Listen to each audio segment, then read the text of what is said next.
Hello, I'm Sifiso Zulu with the wrap of this week's top stories. This is Eyewitness News.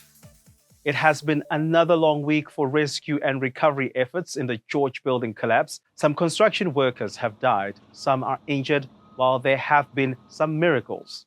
One of the survivors, Delvin Safer, says what kept him alive was the thought of seeing his toddler again. I called about 100 times because I know it's so there.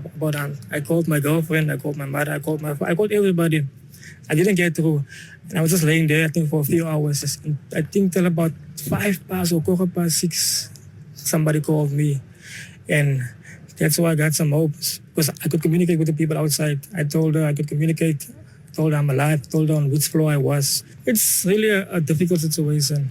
I mean, what I'm feeling right now, and it doesn't really comprehend to what the families are feeling.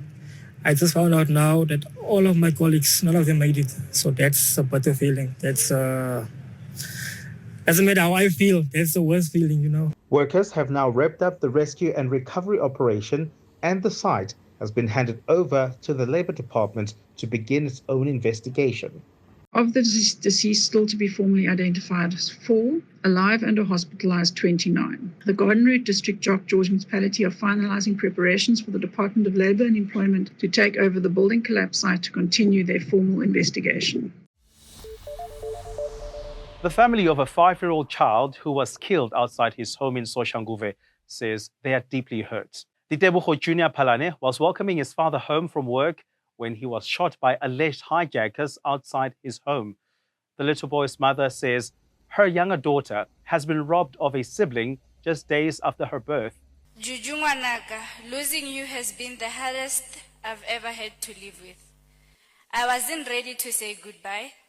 I would give anything for just one more day. You really knew how to make others smile. Since the day you left me, I have realized that in grieving, one never heals from the pain of losing a loved one. I have just learned to live one day at a time with a heartache that has become a part of me. At least 2 people have now been arrested. The investigation has led the team to specific addresses in Soshanguve, whereupon we arrested 2 suspects in different locations. In one of the locations in the house, the suspect was found in possession of an unlicensed firearm. In the other location, we also found the suspect not too far from the crime scene, or proximity to the crime scene, where we arrested also the second suspect in possession of unlicensed firearm.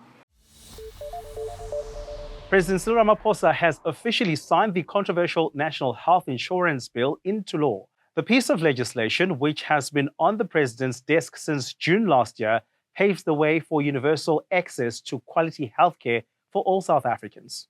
It is a milestone in South Africa's ongoing quest for a much better, just society. This transformational healthcare initiative in many ways gives further impetus and effect to our constitutional commitment to progressively realize access to healthcare services for all its citizens by putting in place a system that ensures equal access to healthcare regardless of a person's social and economic standing and circumstances.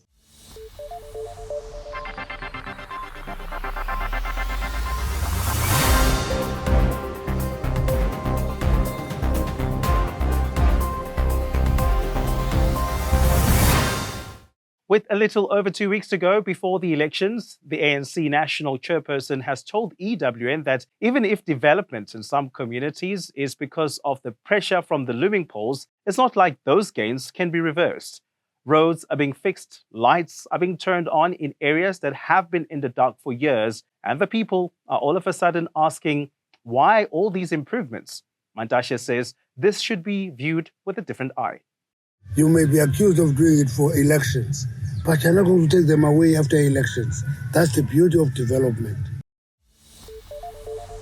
Double Olympic champion Kasa Sima says the fight against World Athletics testosterone regulations is about more than just her returning to the track. The Grand Chamber of the European Court of Human Rights heard arguments on Simenya's battle with the governing body and the Swiss government, which upheld their rules. Under the rules, Simenya cannot compete in female track events without taking testosterone-reducing drugs. Simenya says a victory in the case is for a bigger cause than her career.